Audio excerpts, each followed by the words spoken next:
দেখো, রাজ্যে গ্রুপ ডিতে আসার মতো প্রশ্ন আজকে কি করাবো শতকরা থেকে। কি বলছে অঙ্কটা?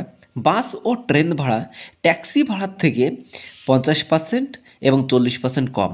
ট্রেন ভাড়া বাস ভাড়ার থেকে শতকরা কত? তার মানে একটা কি বলেছে? বাস বলেছে, আর একটা ট্রেন বলেছে, আর একটা কি বলেছে? ট্যাক্সি বলেছে। দেখো প্রথম কি বলছে, ট্যাক্সি ভাড়ার থেকে। এই ট্যাক্সি ভাড়ার থেকে মানে কি, আমি ট্যাক্সিটাকে কত ধরে দেবো? 100 ধরে দেবো।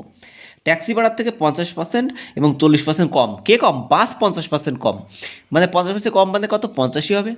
আর ট্রেন কত? 40% কম মানে কত? সেটা 100 থেকে 40 কম করলে কত হবে? 60 হবে। তারপর দেখো উত্তর কী হিসেবে, ট্রেন ভাড়া। ট্রেনটা কি? এটা ট্রেন, তাহলে 60 বাই বাস ভাড়া কত? 50। এখানে যদি থাকতো বাস ভাড়া আর ট্রেন ভাড়া, তাহলে কি আমি সেটাকে উল্টে দিতাম। যেটা প্রথমে বলে সেটা সবসময় উপরে দিতে হবে, এটা মনে রাখবে।